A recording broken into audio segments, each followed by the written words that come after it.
Rahim. Assalamu alaikum. Yes, dear students, this is a turn for chapter number 14 from Goodbye Mr. Chips. Let's have a quick look on its important points. After rejoining a grand success, it means कि जब उसने दोबारा rejoin किया यानी इसको दोबारा से join कर लिया स्कूल को तो किस किस्म की उसके पास सक्सेस या कामयाबी आई। Chips again acting head in winter of 1917। इसमें कि किस तरह से चिप्स जो है वो दोबारा से एक्टिंग हेड बन गया 1917 में, क्योंकि बेटे चैट्रिस जो था जो कि न्यू हेड मास्टर था वो बीमार हो गया था, उसकी वजह से इसको एक्टिंग हेड बनना पड़ा। फिर चैट्रिस की डेथ हो जाती है अगले साल के अप्रैल में। Reading names Max Staefel. अब चिप्स की ड्यूटी बन जाती है कि वॉर के अंदर जितने भी लोग काम आए यानी जिनकी डेथ हुई है उनके नाम, चूँकि इनके यहाँ ट्रेडिशन बन गई थी कि चैपल सर्विसेज में शाम में उनके नाम पुकारे जाते थे, तो अब ये नाम जो है वो चिप्स पुकारता था, उसमें उसने मैक्स स्टेफल का नाम भी लिया। तो इसका क्या रिएक्शन हुआ ये भी हम इंशाल्लाह चैप्टर में देखेंगे। ब्योनेट प्रैक्टिस क्या चीज़ है इसके बारे में इससे क्वेश्चन किया गया था, इसने बड़ा मज़े का आंसर किया, वो भी देखते हैं। चिप्स अ प्री वॉर मैन, इसका मतलब है कि चिप्स के बारे में लोगों ने एक एडजेक्टिव इस्तेमाल करना शुरू कर दिया था कि ये एक प्री वॉर पर्सन है। जी बेटे, अब अपना हम चैप्टर शुरू करते हैं। जी चैप्टर नंबर 14 है। ये थोड़ा आसान है इसलिए इंशाल्लाह मुझे लगता है हम ज़रा जल्दी इसको पढ़ लेंगे। तो अपना टेक्स्ट खोलिए, मेरे साथ साथ पढ़ने की कोशिश करें, जहाँ से कोई चीज़ मुश्किल मुझे फ़ील होगी लफ्ज़ मैं इंशाल्लाह आपको इसका सिनोनिम बताऊँगी। He still kept on his rooms with Mrs wicket. वो अभी भी अपना मिसेस विकेट के साथ घर रखे हुए था यानी उसी के घर में रहता था। Indeed he still lived there but every morning about 10:30 he put on his coat and muffler and cross the road to the school. अब बताते हैं कि बेशक वो वहीं रहता था लेकिन हर सुबह 10:30 बजे वो अपना कोट पहनता, मफलर पहनता और सड़क के पार स्कूल की तरफ जाता। आगे कहते हैं he felt very fit and actual work was not taxing. वो बहुत ही ज़्यादा अपने आप को फिट महसूस करता था क्योंकि जो असल काम था वो ज़्यादा मुशक्क़त वाला नहीं था। ठीक है, अब ये लफ्ज़ जो टैक्सिंग है बेटे ये बहुत इम्पॉर्टेंट है इन द सेंस कि आपको अगर कोई सिनोनिम आता है तो आपने इसका लिखना है taxing, demanding, hard work. Just a few forms in Latin and Roman history, the old lessons, even the old pronunciation. अब वो कहते हैं कि लातीनी और रूमी तारीख की चंद एक क्लासें लेता था। अब यहाँ फॉर्म्स से मुराद बेटे ये क्लासेस हैं, ठीक है। चंद एक क्लासेस लेता था, पुराने सबक पढ़ाता था, हत्ता कि इनके तलफ़ुज़ भी पुराना ही होता था। The same joke about Lex Canuleia, और लेक्स कैनोलिया के बारे में उसका वही पुराना ही लतीफ़ा होता था। जी, ये जो लेक्स कैनोलिया का जो लतीफ़ा था इसकी थोड़ा-सा बेटा मैं आपको बैकग्राउंड बता दूँ। हमने चैप्टर नंबर 6 में पढ़ा था कि जब वो रोमन हिस्ट्री की क्लास लेने जाया करता था, तो रोमन हिस्ट्री पढ़ाते-पढ़ाते वहाँ पे एक लॉ जो पास हुआ था लेक्स कैनोलिया, उसके बारे में हमें चिप्स बताता है कि ये वो लॉ था that permitted patricians to marry plebeians. Chips used to add so that you see if plebeians if Miss Plebs wanted Mr. Patrician to marry her and he said he couldn't, she probably replied, "Oh yes, you can, you liar." यानी ये ऐसा बेटे था ये कानून कि जिसमें कहते हैं कि एक अमीर बंदा जो है वो गरीब लड़की से शादी कर सकता होता था। इस लॉ पास कर दिया गया था, अमीर अमीर से और गरीब गरीब से शादी का कोई सिलसिला नहीं होता था, यानी कोई भी किसी से भी शादी कर सकता था।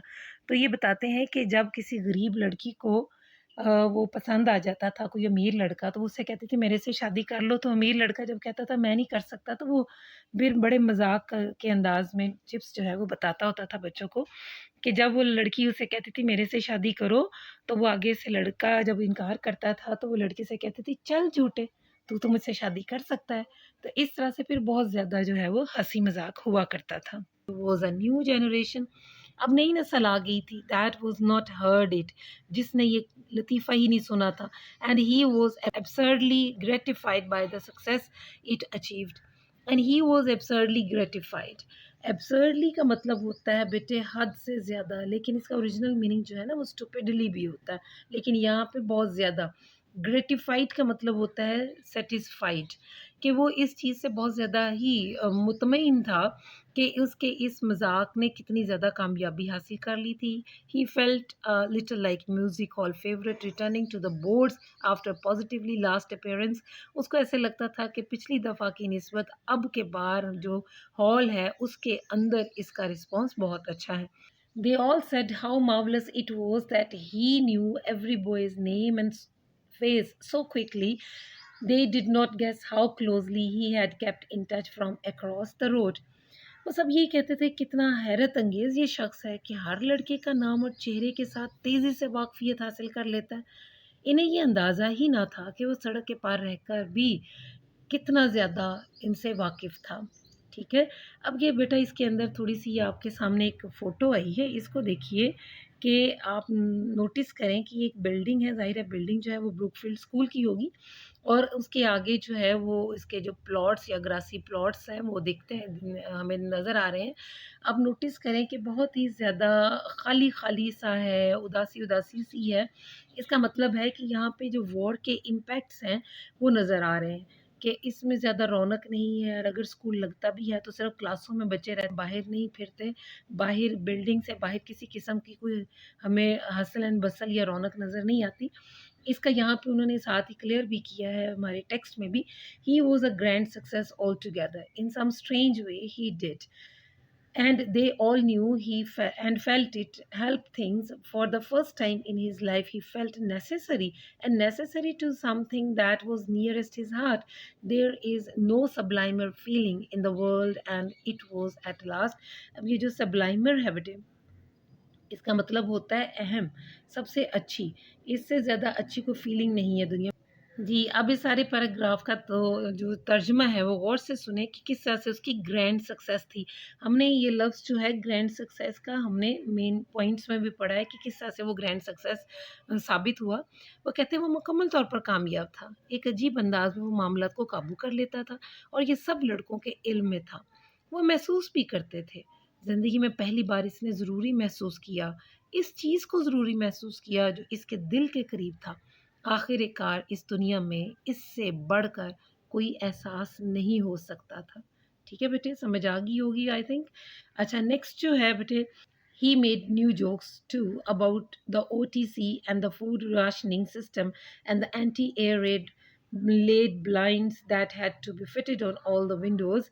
There was a mysterious kind of resolve that began to appear on the school menus on Mondays, and Chips called it abhorrendum, meant to be abhorred. The story went round. Heard Chips' latest. अब देखिए ये जो तस्वीर है बेटे हमारे सामने आज टेक्स्ट के अंदर ये जो तस्वीर है ये इस तस्वीर से रिलेटेड ही हमारे सामने ये पैराग्राफ है। इसमें जब हम इसको पढ़ेंगे साथ-साथ इस तस्वीर को भी समझने की कोशिश करेंगे। He made new jokes too, उसने नए-नए का जो है वो लताइफ़ भी लोगों को सुनाने शुरू कर दिए। The OTC and the food rationing system, चाहे ओटीसी की बात हो या फूड राशनिंग सिस्टम की। ओटीसी मैंने पहले भी बताया बेटे ऑफ़िशियल ट्रेनिंग कोर्स भी हो सकता है, ऑफ़िशियल ट्रेनिंग सेंटर भी हो सकता है, ठीक है? या ऑफ़िशियल ट्रेनिंग कैंप्स भी इनको कह सकते हैं। And the food rationing system, और साथ ही जो उस वक़्त की राशन फ्राहम करता था फूड सिस्टम, उसके बारे में भी जो ये बातें करता था उसके लतीफ़े बन गए थे। And the anti air raid blinds that had to be fitted on all the windows, और फिर उसने उनके बारे में भी लतीफ़े गढ़ लिए कि जो बाहर के जो एयर रेड्स थे उनको रोकने के लिए जो ब्लाइंड्स विंडो पे लगाए गए थे उनके बारे में भी वो लतीफ़े गढ़ लेता था। अब ये देखिए यहाँ पे OTC food rationing system anti air raid blinds, ये थोड़ा-सा हमें कॉन्सेप्ट इस तस्वीर में नज़र आता है कि बाहर किसी किस्म की कोई रौनक नहीं है। There was a mysterious kind of resolve that began to appear on the school menus on Mondays, और फिर हर मंडे को स्कूल के मेन्यू का मतलब बेटे यहाँ पे आएगा लिस्ट। ठीक है, मेन्यू जो बनता है, जो एक मेस की जो लिस्ट होती है उसके अंदर मंडेज़ को एक ख़ास किस्म का जो है रिज़ॉल्व बेटा मिन्स्ड मीट होता है। वो मिस्टीरियस का मतलब होता है डिफरेंट एंड क्यूरियस टाइप, यानी इतना फ़र्क सा वो एक मिन्स्ड मीट यानी कीमा जो है वो स्कूल के अंदर हर पीर को नज़र आने लगा। एंड चिप्स कॉल्ड इट एबोरेंडम, और चिप्स जो है इसको मज़ाक में जो था वो एबोरेंडम कहता था। मेंट टू बी एबोर्ड, इसका मतलब होता है कि जिससे नफ़रत की जाए। The story went round her chips latest, और ये कहानी इस तरह से हरकत करी कि हर बच्चा कह रहा था कि आपने सुना चिप्स का नया लतीफ़ा कैसा ज़बरदस्त है। ठीक है, अब देखिए बेटे अगली स्लाइड जो है वो क्या कहती है। Chatteris fell ill during the winter of 1917, and again for the second time in his life, Chips became acting head of Brookfield. यानी इसमें फिर पता क्या चलता है कि चैट्रिस बीमार पड़ गया 1917 की सर्दियों में, और चिप्स को दोबारा से ब्रुकफील्ड का एक्टिंग हेड बना दिया गया। तो आपने जहन में रखना है बेटे, ये भी एक इम्पॉर्टेंट पॉइंट है कि चैट्रिस का बीमार पड़ा विंटर 1917 में, और फिर किस वक्त ये सेकंड हेड बना, again acting head of Brookfield second time में, तो वो भी विंटर 1917 की आपने बात करनी है। देन इन अप्रैल चैट्रिस डाइड, फिर अप्रैल में यानी नेक्स्ट ईयर 1918 में चैट्रिस जो है वो मर गया। And governor asked chips if he would carry on for the duration, और फिर गवर्नर ने इनसे पूछा कि आप अपना ये काम जो है वो जारी रख सकते हैं। ही सेड ही वुड, उसने कहा ये जारी तो रखेगा, if they would refrain from appointing him officially, अगर वो इसको सरकारी तौर पर अपॉइंट करने से बाज रहे हैं। ये रिफ्रेन का मतलब होता है to control. From that last honor within his reach at last, he shrank instinctively, feeling himself in so many ways unequal to it. इस आखिरी इज्जत से जिस हद तक इससे मुमकिन हुआ वो फितरी तौर पर बचता रहा। Feeling himself in so many ways unequal to it, वो अपने आप को समझता रहा कि मैं इस तरह के काबिल में नहीं, मेरी इस तरह की ड्यूटी के हिसाब से मैं नहीं कर सकता, मैं इस काबिल नहीं रहा। ही सेड टू रिवर्स, इसलिए उसने रिवर्स से भी कहा। रिवर्स कौन है? रिवर्स बेटे बेसिकली बोर्ड ऑफ गवर्नर्स का जो है वो हेड है, जो कि इसका स्टूडेंट भी है। ही सेड टू रिवर्स, और उसने रिवर्स से कहा you see I am not a young man, देखा आपने मैं अब कौन सा नौजवान रह गया हूँ। And I don't want people to expect a lot from me, मैं नहीं चाहता कि लोग मुझसे ज़्यादा अब उम्मीद लगाएं।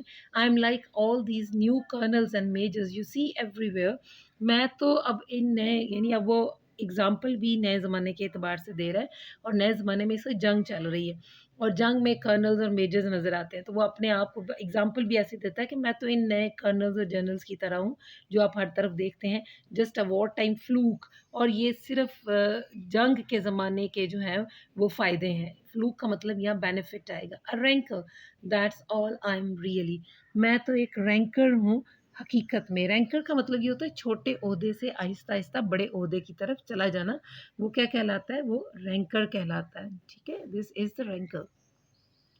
अब नेक्स्ट स्लाइड में देखना है बेटे कि नेक्स्ट स्लाइड में उनकी एक्टिविटीज़ हैं 1917 और 1918 की। अब हमने गौर से इनको देखना है। 1917-1918 chips lived through it all, he sat in the headmasters study every morning, handling problems, dealing with plaints and requests. Out of vast experience had emerged a kindly, gentle confidence in himself. अब उसके बाद फिर आगे से वो कहते हैं to keep a sense of proportion, that was the main thing. So much of the world was losing it, as well keep it where it had or ought to have a congenial home. अब यहाँ पे वो इसका बता रहे हैं कि किस तरह से उसने अपने आप को और अपने इस माहौल को, जो अच्छा माहौल है उसको बरकरार रखा। 1917-18 में चिप्स इस ज़माने से गुजरा। वो हर सुबह हेडमास्टर के मुतालियाती कमरे में बैठ जाता, यानी उसके स्टडी में बैठ जाता, मसाइल हल करता, शिकायत और दरख्वास्तें निपटाता। वसी तजर्बे की वजह से इसके अंदर एक नर्म शरीफाना एतमाद आ गया था। ठीक है ना, kindly gentle confidence in himself. असल बात थी कि तनासुब का ख्याल रखना। अब जो असल में जो कॉन्फिडेंस किस वजह से है कि ये प्रोपोर्शन रख सकता था, ये बैलेंस रख सकता था चीज़ों में। ज़्यादातर लोग इस बैलेंस का दामन छोड़ रहे थे, और ये वहाँ भी ख़त्म होता जा रहा था जहाँ ये पहले से था, जहाँ इसका मौजू तरीन क़याम होना चाहिए था। This is the congenial home. Congenial home मौजू तरीन स्टे, या ये कह लें प्रॉपर स्टे, जहाँ इसका प्रॉपर स्टे होना चाहिए था, जिस जगह पे हमें हारमोनी की ज़रूरत है, बैलेंस की ज़रूरत है, वहाँ पे भी अब बैलेंस नहीं रहा था, लेकिन अब वहाँ पे बैलेंस जो है वो चिप्स क्रिएट कर रहा था। नेक्स्ट में क्या कहते हैं, on Sundays in chapel it was he who now read out the tragic list, and sometimes it was seen and heard that he was in tears over it. Well, why not? The school said he was an old man, they might have despised anyone else for the weakness. अब यहाँ chips के बारे में बेटे थोड़ा सा एक privileged element बताया गया है कि चिप्स जो है वो जब किसी किस्म की लिस्ट वगैरह पढ़ता था तो वो रो पड़ता था। तो बच्चों को इसका अंदाज़ा हो रहा होता था। अब वो किस तरह से इसको मतलब कवर करते थे कि ब बूढ़ा हो गया है, इस किस्म की बातें कर सकता है और अगर कोई इसके अलावा कोई बंदा ऐसी कोई बात करता तो उसके अंदर जो है बच्चे उसकी कमज़ोरी समझते। अब ज़रा इसको मैं इसका तर्जुमा आपको पढ़ के सुनाती हूँ कि इतवार को गिरजाघर में ये वही होता था जो अलग अलमनाक फ़हरिस्त पढ़ता था और बाज़-औक़ात इसकी आँखों में आंसू देखे जाते थे। क्यों नहीं? स्कूल कहता था वो एक बूढ़ा शख़्स था। वो शायद अगर कोई और शख़्स होता तो उसको इसकी कमज़ोरी के बायस जो है वो नापसंद करते। यहाँ पे डिस्पाइस जो है बेटा इसका मतलब होता है नफ़रत होना, नापसंद करना, डिसलाइक करना, ठीक है?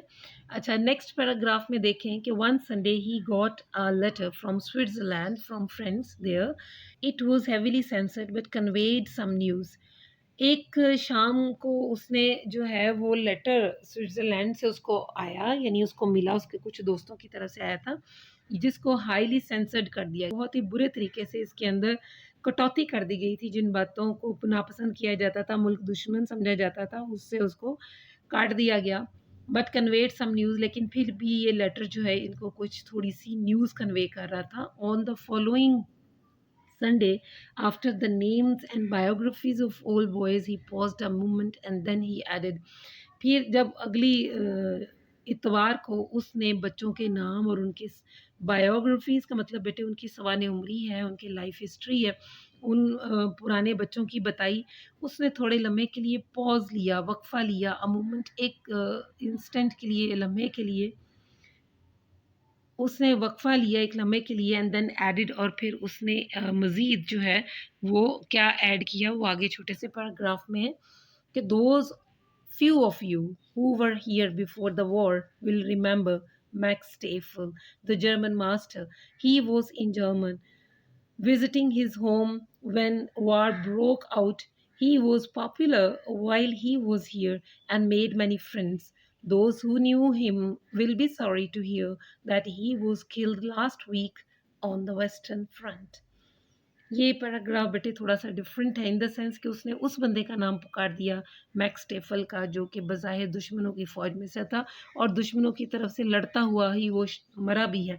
उसका भी नाम उसने पुकार दिया कि those few of you who were here before the war will remember Max टेफल।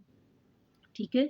ये मैक्स टेफल जो है ये बहुत ही इम्पोर्टेंट कैरेक्टर है इन द सेंस कि ये वो बंदा है जो इस स्कूल में ब्रुकफील्ड में पढ़ाता रहा है अगरचे इसका ताल्लुक जर्मनी से था। जर्मनी जो है ये बेसिकली एक एनिमी कंट्री थी जो कि इस वक़्त इंग्लैंड के साथ जो है वो लड़ाई की हालत में थी।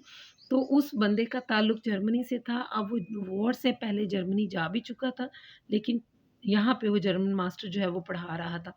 He was in Germany visiting home.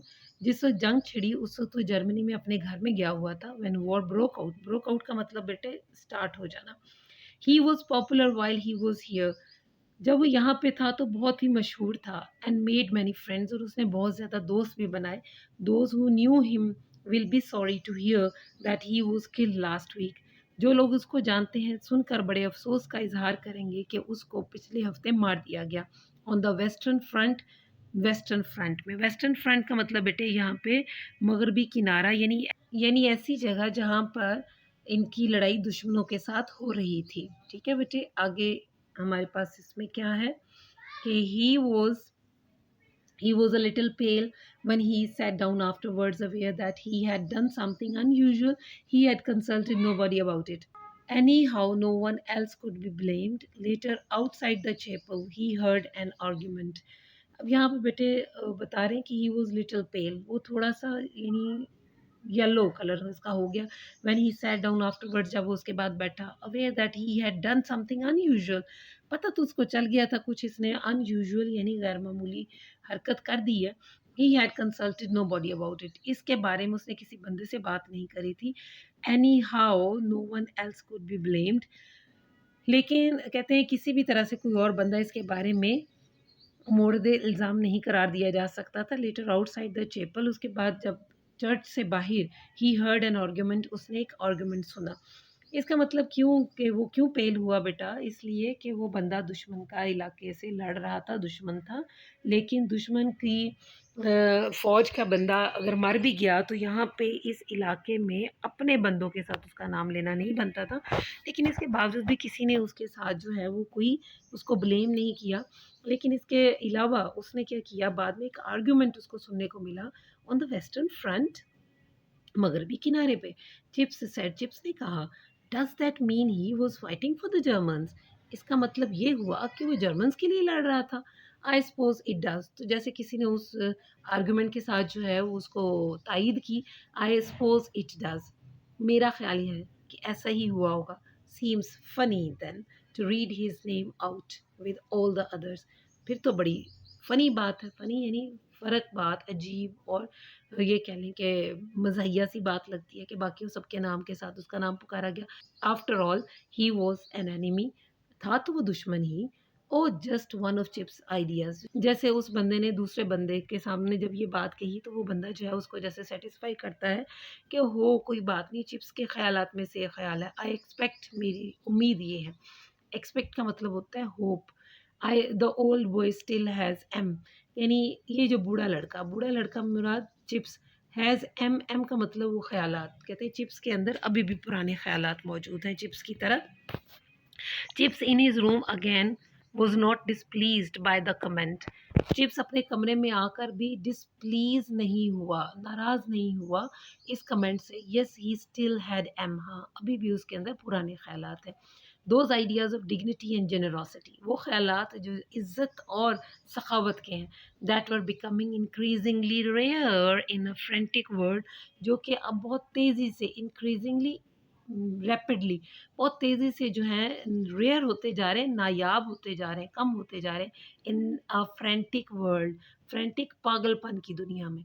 And he thought Brookfield will take them too from me, और उसने सोचा हाँ ब्रुकफील्ड इन ख्यालात को ले तो लेगा सिर्फ मुझसे, but it wouldn't from any one else, लेकिन ऐसे ख्यालात वो किसी और से कभी भी नहीं लेगा। ठीक है बेटा, आगे क्या है, once asked for his opinion of bayonet practice, ये हमने मेन पॉइंट्स में पढ़ा था बेयोनेट प्रैक्टिस का। ये बेटे इस चैप्टर का तकरीबन लास्ट पॉइंट है, बेयोनेट प्रैक्टिस क्या चीज़ थी और इसके बारे में चिप से कैसे पूछा गया।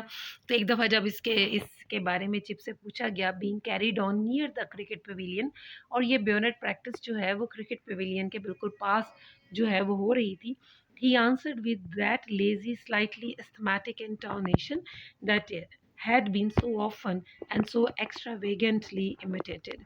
He answered with that lazy, slightly asthmatic intonation. उसने ये जवाब दिया बहुत ही लेजी, सुस्त, स्लाइटली हल्का, एस्थमेटिक दमे वाला इंटोनेशन, अंदाज या style, that had been so often and so extravagantly, जिसको अक्सर औकात और बहुत ज़्यादा एक्स्ट्रावेगेंटली, एक्स्ट्रा ऑर्डिनरी, इमिटेटेड, नकल किया जाता था, जिसकी यानी कॉपी करते थे बच्चे। It seems to me a very vulgar way of killing people, मेरी नज़र में तो ये लोगों को मारने का बहुत ही बुरा तरीका है। यानी इस तरह से उसने कहा तो बच्चे जो थे उसका मज़ाक, उसका जो है वो बात को दोहराते थे उसी के अंदाज में।